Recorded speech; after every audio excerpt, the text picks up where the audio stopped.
Since ancient times, men in power, not even aware of the damage they've done, make decisions in an attempt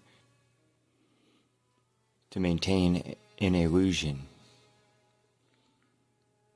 in an attempt to deal with their own fears. I want to share with you a story with a direct effect on your life, whether you know it or not. A long time ago, there was a most compassionate, creative, and curious woman. Living in a place of divine light, she had a longing for knowledge, an eternal drive to explore the unknown. So much so, that she knew she had to break the rules.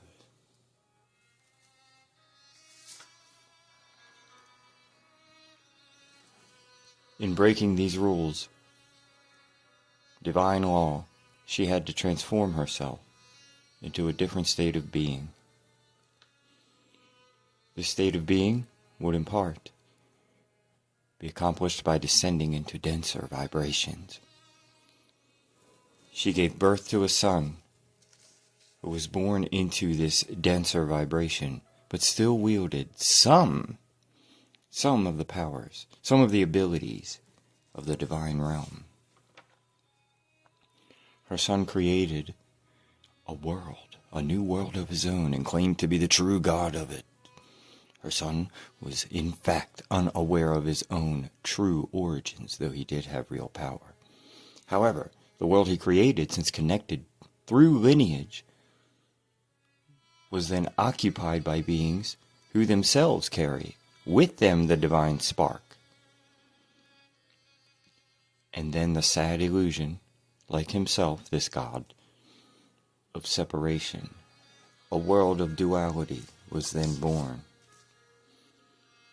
Though these new beings were connected divinely, they as well, like their creator, had only echoes of their divine memories.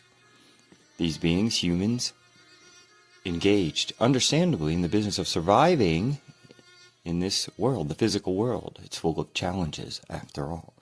War, starvation, a need for shelter, medicines, power plays, based on expressions of fear and separation.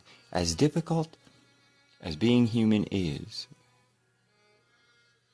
this story is not without hope. Somewhere, through the pain, the confusion, the separation, some humans remembered who or what they are. Even though the God of this material world had agents. Some refer to these agents as archons. Had these agents in place to help the humans forget their divine spark. However, by cosmic law, this spark cannot be fully eradicated, regardless of how tempting the pursuit of power is. Some humans begin to remember. Echoes of this begin to show up in holy and spiritual books and texts. Holes in the propaganda armor began to reveal themselves as humans began to remember their cosmic mother. Now some of you might be saying, "Oh, here you go, Dan, with some pagan story." Being the pagan mystic that I am, my response to that is maybe. My other response to that is, no, I am not. This, my friends, is the original Christian story. In 325 AD, a council of men in power made a decision that may have changed humanity forever. When debating which text should make the Holy Scriptures, they decided to leave out the Gospels relating to her directly, leaving out that Sophia, the primordial mother goddess, sent her other son, Jesus, Sananda, to help us reconnect to her and to our divine selves. Now, back then they proclaimed this during this Council of Nicaea, the first one, as blasphemy, and the fate of those who simply wanted us to know our true divine nature, connection to our true self, and remember our Holy Mother. The fate of those human beings was a slaughter worse than anything that happened during the witch hunts. And these were good, peaceful Christians. And those in power said they had to go. However, as what often happens in history, all was not lost in this massacre. Even small mentions of Sophia in the form of Lady Wisdom shows up in the Christian Bible in Proverbs, especially Proverbs 8, where she gives an entire speech.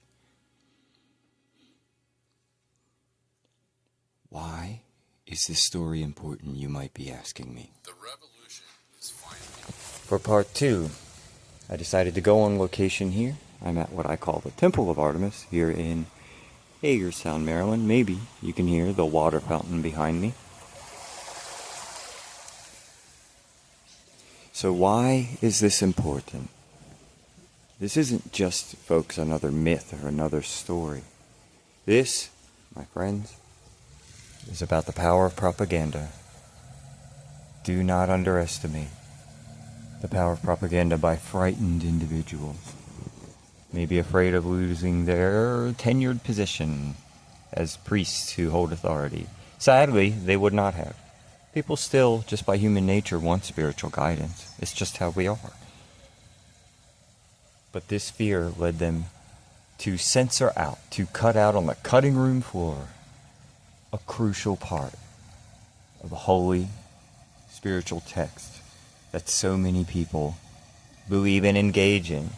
But you know, some of this can be found at the Nag Hammadi Library in Cairo, Egypt, at the Coptic Museum in Cairo. And there are other sources and other ones that have popped up. Truth has a way of doing that, folks. In closing, I'll say this. How would our laws have been different? How would our laws, our way of interacting with each other, had been different if it hadn't been all about, heaven and hell? Which, by the way, folks, if you don't know, hell is only mentioned a couple of times. Hellfire very few times, and not as a punishment for us. How many Christians know that? How many know that Jesus of Nazareth never once mentioned homosexuality? Yet people will pick a church saying, well, they're against gay marriage.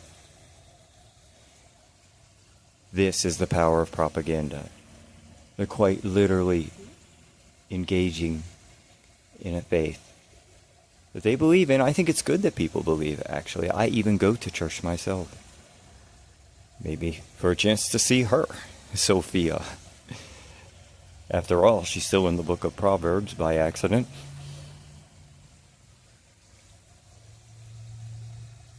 But the real spirituality she was trying to show us was for us being more effective as human beings. Not to wait for a cosmic playground or eternal suffering. Nothing suffers forever.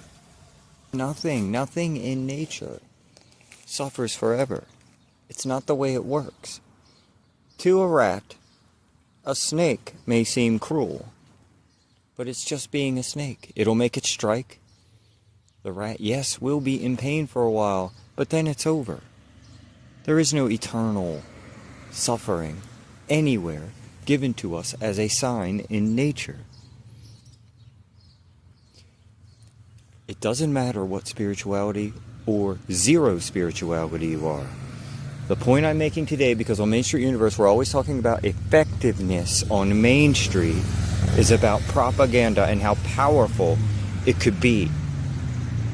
Instead of embracing a form of Christianity that would have us working on ourselves to be more effective, to be more spiritual, and yes, to be more powerful and closer to the divine, the pleroma, the divine light, from which source is and from which source Sophia came from.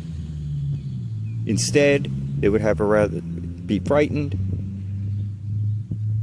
propagated all the way through death, folks.